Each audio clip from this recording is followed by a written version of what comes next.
Hello, everyone, and welcome back to English in Comfort, your cozy podcast for learning English through easy conversation. I'm Mark. And I'm Anna. Today, we are tackling something every single English learner faces. We're going to figure out how to never run out of things to say and keep a conversation alive. Right? Because, let's be honest, we've all been there. You're having a great chat with someone in English. You understand them, they understand you. But then, you have nothing to say. And you don't know what to do. I know that feeling so well. You look at the other person, they look at you, and your mind just goes completely blank. It's like you want to say something, literally anything, but the words just won't come out. I actually did this just last week at the grocery store. I ran into my neighbor. We said hello, did the usual, "How are you?" Talked for maybe 10 seconds. And then, absolute silence. I just stood there frozen, holding a bag of apples, smiling like a robot. It is the worst. But listen, it happens to everyone, right? Even native speakers do exactly what you did. But here is the good news, everyone. You don't need to memorize the dictionary to fix this. You don't need big, complicated words. You just need a few easy, natural phrases to keep the ball rolling. Exactly. So first, as usual, let's listen to a short conversation between Tom and Sarah. Just listen for now, and we'll break it down afterward.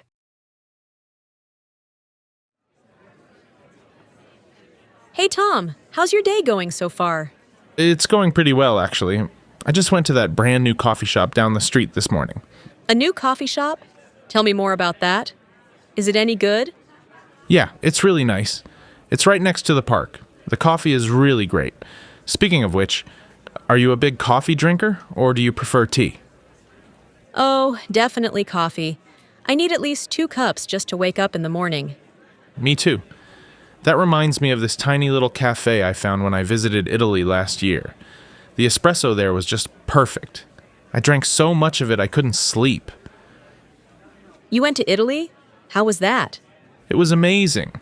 We just walked around all day, looked at old buildings, and ate way too much pizza. What about you? Have you taken any fun trips lately? Not recently, but I'm actually planning a trip to Spain next summer. I'm starting to learn a little bit of Spanish for it. Oh, Spanish. That sounds like a lot of fun. Okay, that was a really smooth conversation, wasn't it? It really was. Let's break down exactly what they did and also give you simple tricks you can use every single day. So the first trick is incredibly simple. Just repeat what the person says. Did you hear Sarah do that? Tom said he went to a new coffee shop. Sarah just repeated his last words and turned them into a question. A new coffee shop? Hey, Mark, I went to a new coffee shop. A new coffee shop? It's such a clever trick. Right? Sometimes people call this echoing. I love it because it buys you time. When you repeat someone's words, it proves you're listening, and it naturally makes them want to keep explaining. Let's say your friend says, "I bought a new car yesterday." You don't need a complex response. Just smile, look interested, and say, "A new car?" Right. And then your friend will probably say, "Yes, it's a blue Honda, and I got a great deal on it." You barely did any work, but the conversation is still alive. Now, right after that, Sarah used a really great phrase to keep the conversation going. She said, "Tell me more about that." Oh, tell me more. It's simple but really useful. People generally love talking about their own experiences. When you say, "Tell me more," you are handing them the microphone. You're saying, "I care about your story." It really takes all the pressure off you. While they're talking, you can listen and focus on understanding.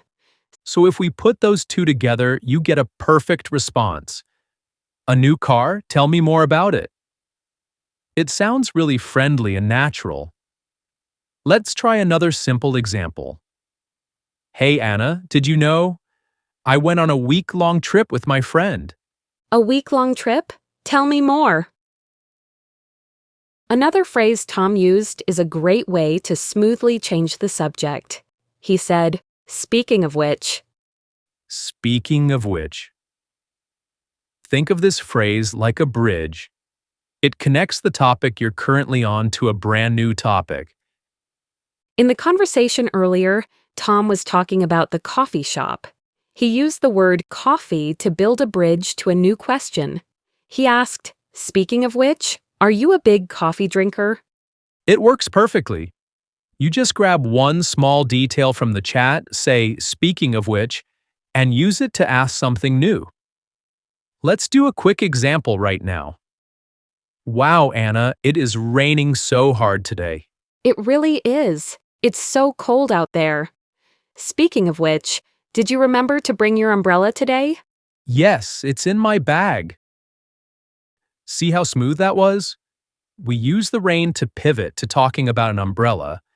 It keeps the chat moving forward instead of ending it. Our next phrase is another excellent bridge too. Tom said, "That reminds me of." That reminds me of. You use this when something the other person says sparks a memory, a story, or a fact in your own mind. When Sarah mentioned loving coffee, Tom replied, "That reminds me of a tiny cafe I found in Italy." This is how you bring your own life into the conversation. If your friend says, I watched a terrifying movie last night, you just say, oh, that reminds me of a scary book I read last week. It makes the conversation feel like a game of catch. You throw the ball to me, and I throw it back to you. If you just hold on to the ball, the game ends. That's a great way to look at it, and the easiest way to throw the ball back is to ask a short question about their experience. In our dialogue, Sarah asked, how was that? How was that? 3 short words, but you can use them anywhere. Someone went to a party? How was that? They took a difficult exam? How was that? They tried a new restaurant? How was that? It's the ultimate follow-up question. It shows you care. And again, it lets them share more without you doing all the heavy lifting. And finally, we have the ultimate beginner survival phrase. Tom asked Sarah, "What about you?" What about you? Or how about you? Whenever someone asks you a question and you answer, you have to pass the ball back. If you don't ask a question back, the conversation usually stops. Let's show you what a bad conversation looks like.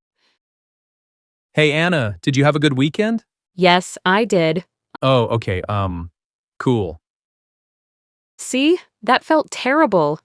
It felt like I was shutting Mark out. I answered his question, but I gave him nothing else to work with. Now, let's do it the right way. Hey Anna, did you have a good weekend? Yes, I did. I went to the park and finished reading a great book. What about you? What did you do this weekend? I mostly just stayed home and cooked a big dinner. Notice the difference? The chat feels warm and equal. You answer the question, and then you just bounce the exact same question right back to them. Now, those were really great tricks to use in our daily conversations. But we want to give you just a couple more easy tips for your toolbox. Things you can use when you're starting a totally new topic. Because sometimes, even with all these tricks, the topic just finishes. That's right. And one of my favorite things to do is talk about my surroundings. Just look around. What do you see? You can talk about the room, the food, or anything around. Exactly. If you're at a cafe and it gets quiet, you can just take a sip of your drink and say, this coffee is really good. Or, the mood in here is so relaxing. It's an effortless way to start a fresh chat. Another great one is a simple compliment. People love compliments. If you notice something nice, say it. You can say, "I love your shirt. Where did you get it?" Or, That's a really cool phone case. It makes them smile, and usually there's a story behind what they're wearing. They'll say, "Oh, thanks. I got it on my trip to London." And boom, now you're talking about London. I also love bringing up a small piece of news or a fun fact. You can start with, "Did you hear about?" or "Have you seen?"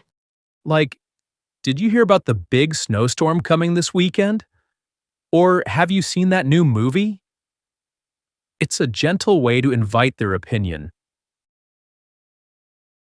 So, all of these tricks and phrases really help you keep the conversation going and never run out of things. Now, before we wrap up today, Mark, I really want to say something important. We've talked a lot about how to keep talking. But what if we stay silent? What if we try these things and we still run out of things to say? Well, that is a good point, Anna. Well, if you have nothing else to say, so what? Sometimes there is absolutely nothing wrong with silence. Exactly.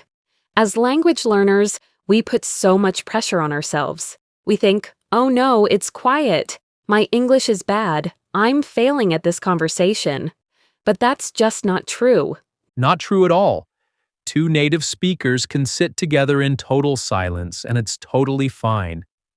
Sometimes a conversation naturally pauses because you both just need a break. You're enjoying your coffee, you're enjoying the sunshine, and you don't need to fill every single second with noise. Don't be too hard on yourself. If a conversation ends, let it end with a smile. It doesn't mean your English is bad, it just means the conversation is over for now. These phrases are helpful tools, but they aren't strict rules you have to follow every second of your life. Learning a language is a huge journey.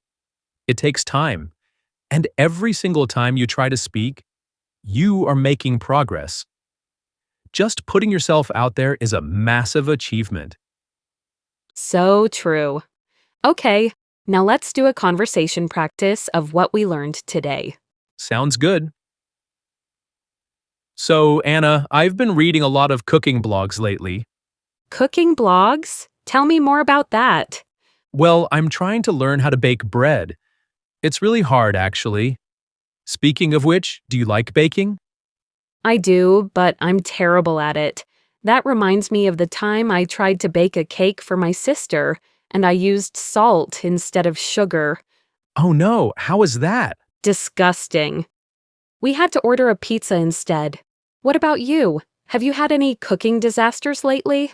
Oh, plenty. I burn things all the time. But hey, we keep trying. See how easy that is? We naturally passed the conversation back and forth. You can do this too. If you start working these simple phrases into your daily conversations, you will start to feel much more confident. You'll sound natural, and you'll realize that talking in English can actually be a lot of fun. And remember, it is always okay to speak slowly. You don't need to rush. Take your time, take a breath, smile, and try out your new phrases. Thank you so much for hanging out with us today on English in Comfort. If you found this episode helpful, please give the video a like and drop a comment below. We want to know, which of these simple phrases are you going to try out first? Keep practicing, keep improving, and take care, everyone.